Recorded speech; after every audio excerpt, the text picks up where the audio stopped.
là, j'ai dessiné le schéma en haut, là. Tout à l'heure, on a mis les points, le marquage, un qui se trouve tout en haut, l'autre qui se trouve en bas. Maintenant, c'est les deux points qui se trouvent côte à côte. D'accord? J'espère que tu vois, hein.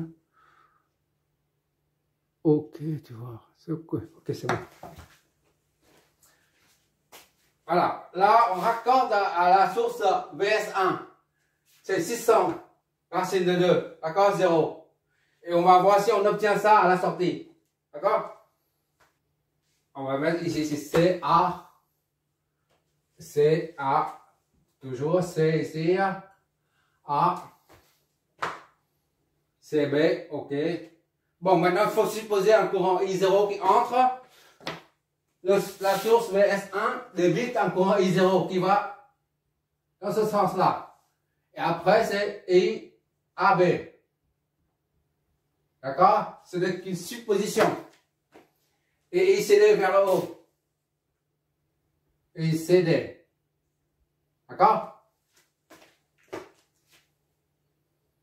Puisque le courant entre par le point et descend jusqu'en bas. Signifie que ici c'est plus. D'après nos règles rappelées tout à l'heure. De même ici, ICD entre par le point et sort par le pied. Entre par le point, donc ça c'est positif. À partir de là, on peut la règle où on peut flécher les tensions, d'accord? Attention, c'est ici. Voilà. Et la tension, l'autre c'est plus et moins. Là c'est V1. Puisque là c'est relié à la source et considéré comme le primaire. Donc V1 ici. D'accord? Et ça c'est V2. Ok, d'accord? Tu vois toujours, j'espère. La tension VS 600 racine de 2, 0 aux bornes de la source, c'est la même que celle aux bornes de A et B, ou C ou D. D'accord? Donc c'est 600 racine de 2, 0 en phase. D'accord? C'est la même chose. Il ne s'agit pas d'être en phase ou pas. Mais là, cette tension-là, aux bornes de ça, c'est la même que ici. D'accord? Et vu le fait que ici c'est plus, ici c'est plus, en même temps, cette tension est en phase avec celle-là. D'accord?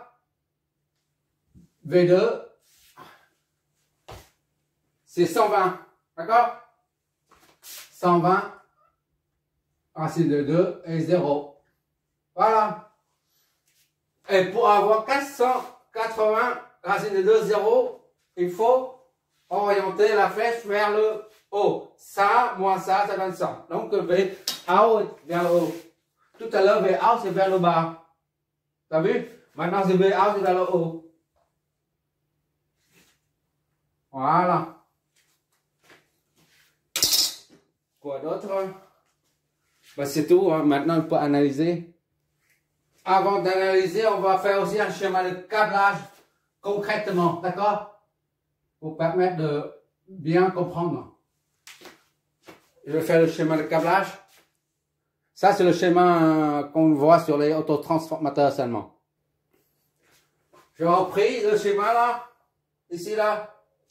Ça, c'est BD. D'accord? Il faut changer ça. BD. DB.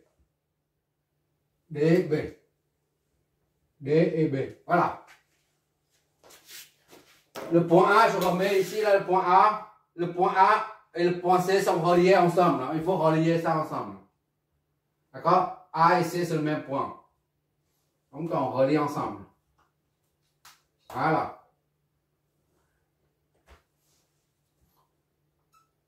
Et A va jusqu'à 1.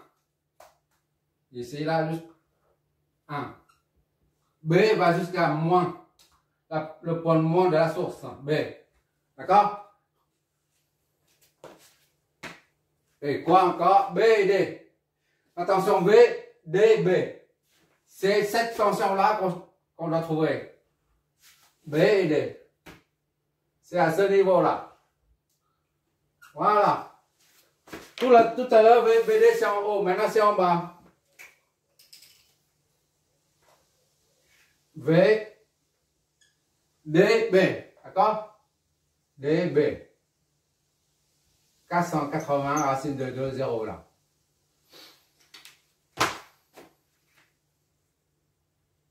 D'accord? Maintenant, les IAB. Le courant qui entre est 0 là. C'est là. D'accord? Il entre dans le point plus. C'est les IAB. AB. Ça, c'est plus. D'accord? Et le courant ICD entre dans le pôle plus, dans le point. ICD, c'est celui-là. ICD. D'accord? ICD entre dans le point de marquage et descend jusqu'au pied. Voilà. C'est donc, quand ça entre, ça devient plus. Voilà. Maintenant, on peut flécher le courant, les tensions.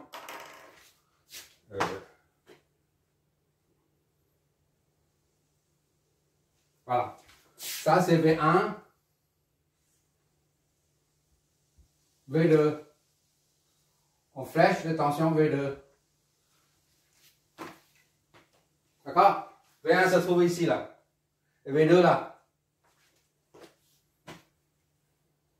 120 et 600.